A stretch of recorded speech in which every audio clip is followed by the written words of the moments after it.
Salut les enlivrés! Et oui, je sais, je me suis fait un petit peu désirer. Mais bon, c'est le principe de la féminité. Enfin, en l'occurrence, là, c'était plutôt l'été. Cette semaine, mon grain de beauté, bien que poétique et estival, n'en sera pas moins subversif. L'enlivreuse.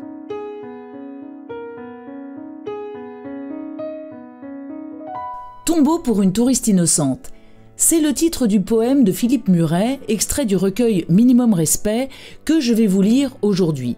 Alors le poème est très long, en alexandrin, et donc j'ai choisi de ne vous lire que des extraits, et cette fois, c'est seulement après la lecture que je vous dirai tout sur Muret. Mais d'abord, place à ces mots. Rien n'est jamais plus beau qu'une touriste blonde qu'interviewe des télés nippones ou bavaroises juste avant que sa tête dans la jungle ne tombe sous la hache d'un pirate aux façons très courtoises.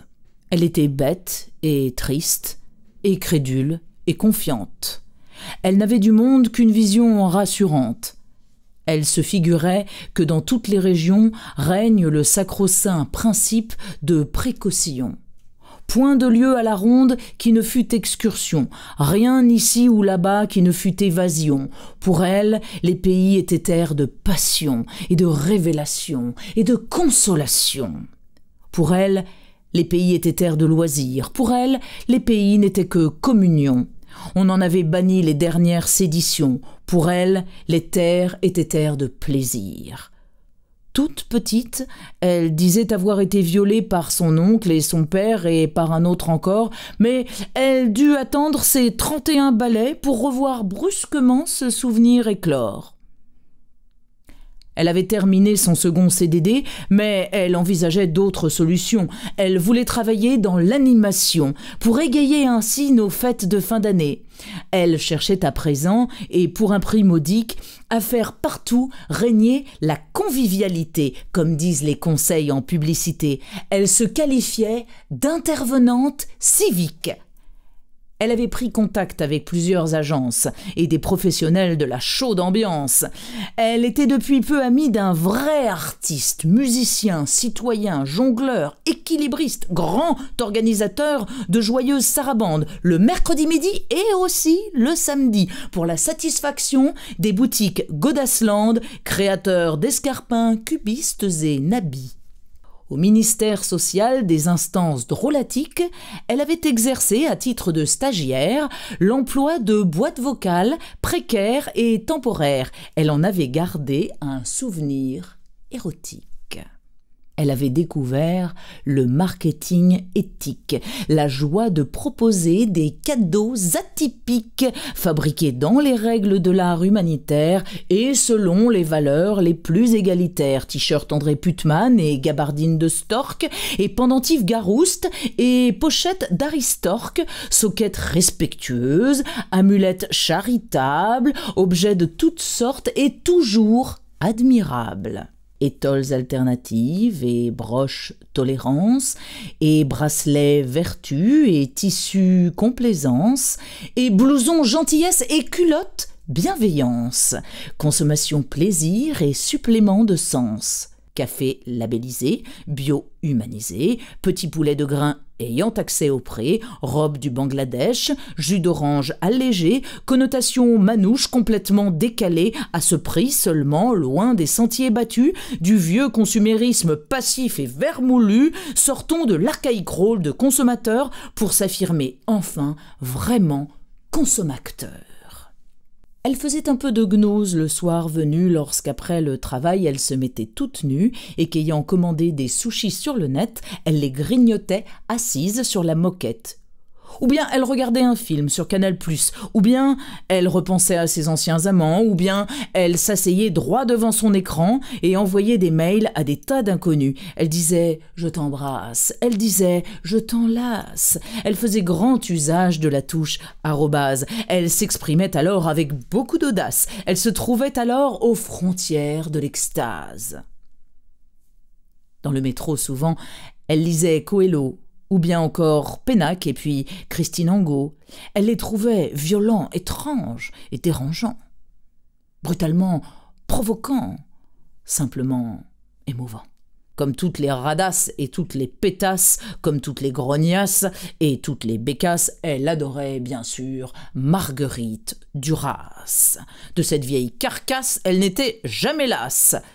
Elle s'appelait Praline, mais détestait son nom. Elle voulait qu'on l'appelle Églantine, ou Sabine, ou bien encore Ondine, ou même Victorine, ou plutôt Proserpine. Elle trouvait ça mignon. Elle disait qu'il fallait réinventer la vie, que c'était le devoir d'un siècle commençant, après toutes les horreurs du siècle finissant. Là-dedans, elle s'était déjà bien investie. Le jour de la fierté du patrimoine français, quand on ouvre les portes des antiques palais, elle se chargeait d'abord de bien vérifier qu'il ne manquait nulle part d'accès handicapé, qu'il ne manquait nulle part d'entrée spéciale grossesse, qu'il ne manquait nulle part d'entrée spéciale tendresse, qu'on avait bien prévu des zones anti-détresse, qu'il y avait partout des hôtesses gentillesses.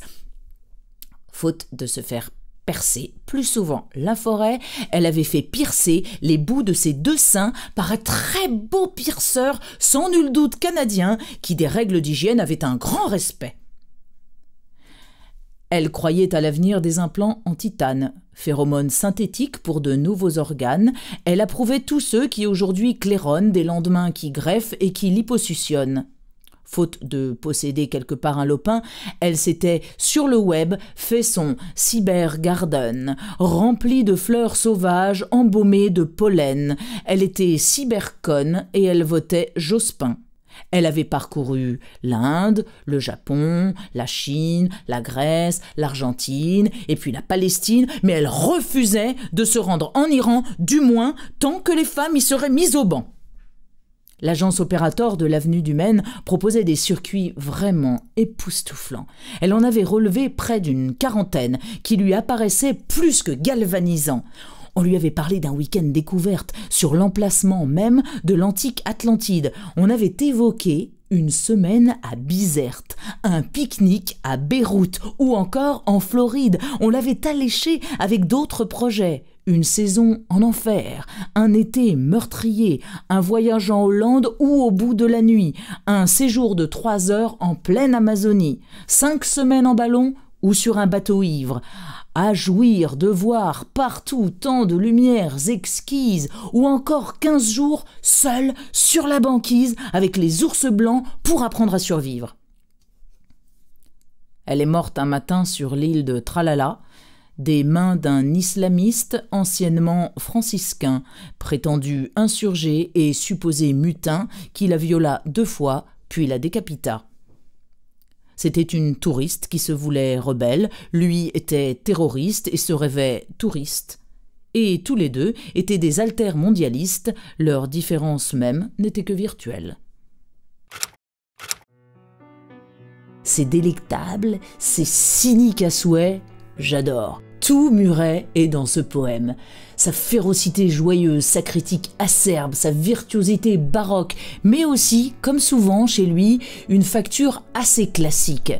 Virtuosité balsacienne, mais avec la vindicte d'un Céline. Muret était d'ailleurs un grand admirateur des deux. Si vous ne connaissez pas encore Philippe Muret, bien que Fabrice Lucchini, encore lui, ait largement contribué à la démocratisation de l'œuvre de cet esprit imprécateur, sachez qu'il était né en 1945 et nous a quittés à seulement 60 ans en 2006. Toute sa vie, il a écrit dans des journaux, de détective à Marianne, en passant par la montagne. Il a aussi sévi dans le polar pour les brigades mondaines, sous le pseudo de Michel Brice. En 1973, il a publié Chant pluriel et une pièce de théâtre, mais c'est surtout à partir de 1981, dans un essai sur Céline, que commence à émerger son sujet de prédilection, la critique acerbe de notre époque, de sa positivité à tout va.